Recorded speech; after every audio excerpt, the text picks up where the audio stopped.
We, be it entrepreneurs, be it professionals, we are networking, we are communicating on social media, communicating by email, communicating in meetings. How do we use storytelling to build our personal brand, grow our business, and bring about a change in the experiences that we have as individuals in our lives? So welcome 2-3 examples or stories. So I'll break this up into two parts. First is, my take on what is a personal brand. And I think she said a lot there. Mine will be far more rudimentary. Yeah. So I'll go back to where does the word brand come from? Anyone here knows where did the word brand come from? No? Yeah. Cows, right? So they used to put that, put an iron with a symbol on it, hot iron, onto a cow. Why did you do that? You wanted to differentiate this cow as coming from this farm than any other farm. Yeah, that's the way you branded a cow. So to me, brand is a way of saying this is distinct from that, right? Now, so if that is where it is, then the first question that she asked is, what is it? She called it thought leadership, right? I'm saying, if someone has to remember me for something, what is that? Yeah. Unless you're sure of that, then you don't know what you're going to communicate. Whether you use stories or not doesn't matter. What do you stand for? Yeah. And sometimes it's just be useful to go back and say, what does take something I worked on many years ago. What does Lifebuoy stand for? Fine. You can say it's a soap. Yeah. But if it was just a soap, it couldn't have become that. It stood for health. Right? And the day it stops standing for health, it starts coming down. So what do you stand for? Now, once you're sure of what do you stand for, then is how do you use any kind of communication, yeah, and we'll come to stories, to say that's what I stand for. Yeah? And so one, of course, the best way is to demonstrate what you stand for. So instead of me saying, I stand for storytelling and shouting with storytelling, if I rather tell stories or help people tell stories, you would then come to the conclusion, I am what I stand for. Now, I'm going to take the second part saying, how can we all start using stories tomorrow, right? Okay. How many of you here believe that people first have to buy you before they buy your product, idea, or service? Are you sure? They have to buy you first?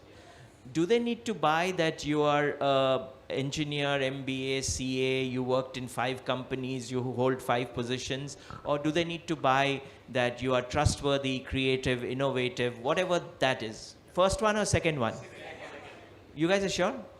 So you just agreed with me that character will always trump credentials, right? So you said 2 things. One is, if I am going to be selling an idea, product, or service, people first have to buy me before they buy my idea, product, or service. And the second thing you said is what they will buy about me to build a relationship is who I am, right? What do I stand for? If these 2 are true, then my next question to you would be that whenever you get a chance to introduce yourself, yeah, you've gotten into a new business and someone says, yeah, tell me about yourself. What do you do there? You do something, can't be silence. Yeah, you basically, not even the other way around, if you are like most of the people I've spoken to, you do some reverse version of a mini resume, right? My name is so-and-so, I am the founder of X. And there's more time. Okay, before this, I did this, this, and this. There is more time. Before that, I studied there. And if I still have more time, that is where I was born. Yeah? Does that sound familiar? Or am I getting it wrong? Yeah? How much have I got to know about you? 0. In today's LinkedIn world, I probably know even more than what you have just told me. Yeah? So we have an issue here, right? And it's not that, I'm not trying to say that everyone is stupid, they don't know how to. The issue is that we know how to do the first one well, which is, hi, my name is. And I just said that, I'm a computer science engineer. None of you will say, I don't believe you, right? I don't have to show my certificate. But if I said, hi, my name is Indranil, I'm very trustworthy. Somehow that doesn't work. Yeah. Not only it doesn't work, now you're saying, oh my God, I better be careful about this guy. Yeah. Now, so one of the things that you can do with storytelling is now look through your own life. Yeah. And so before that, think about the meeting you're going to have and ask yourself, what about my character, if I were to be able to leave behind with this listener, that this would build a great relationship going forward. Yeah.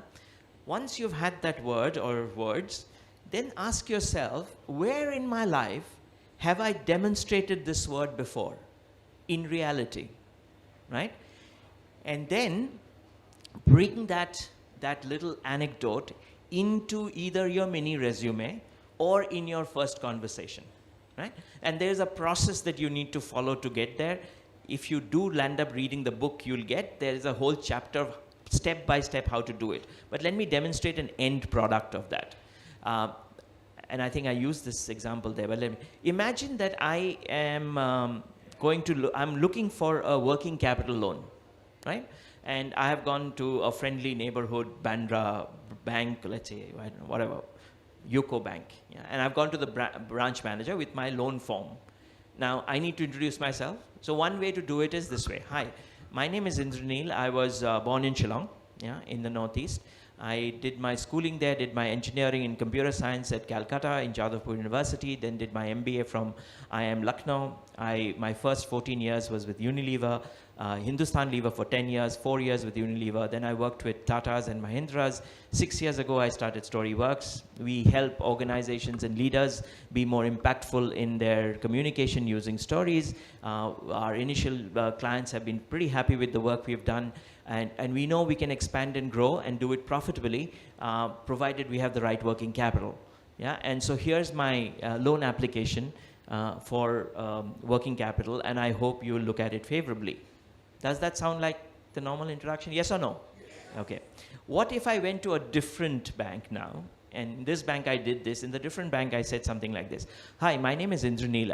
I was born in Shillong in the Northeast to a middle class family. But somehow my parents managed to put me into a premier education institute where almost all my classmates were from more affluent families. You know, tea garden kids and the works.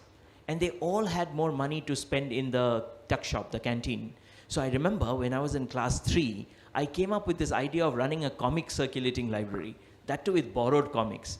And I made a bit of money, and that really excited me. Yeah, not as much as money as they had, but much more than I ever had. And stuff like that has always excited me. I finished my schooling in Shillong and then went to Calcutta, stayed in a hostel, studied at Jadavpur University, MBA, Levers, Tata, Mahindra. 6 years ago, I started Storyworks. We've been working very hard. Our initial clients are pretty happy with the work we've done. We know we can grow well, provided we have the right working capital. I've filled up this form. Will you please look at it favorably? Do you think that there might be a different approval rates in the two banks? Yeah? All of you think that? Which one might have a higher approval rate? Second one. Now let's assume that the second guy has a signing limit of 1 crore and I had asked for 2. He's gone to his boss now. Boss, we should give IC from Storyworks a 2 crore loan. Boss says, why? What's he like? What words they might use to describe me? He must be hardworking, passionate, entrepreneur. Sorry?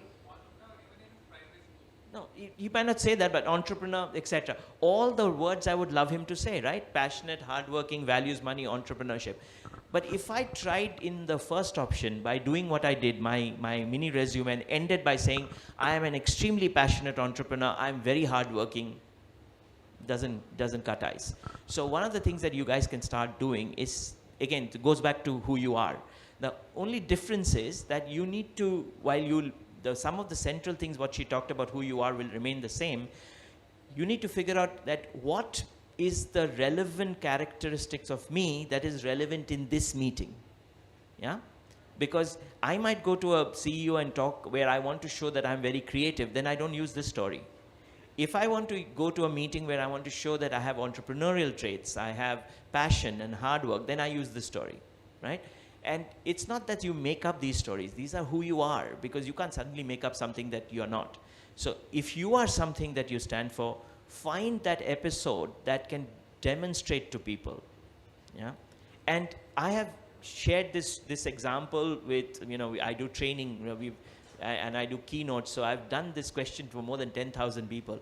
No one has ever told me during the session or later that, you know what, I don't think it works because you are now 51. That thing that you demonstrated was like class 3, what? When you are 8 years old. How do I know it's valid? Because human beings, we believe once we see someone demonstrate something, are willing to continue to believe it for life unless you demonstrate it otherwise. So you don't have to necessarily find a story from just now in my current job, because these are about who you are. So that's one way you can start using stories. Fantastic.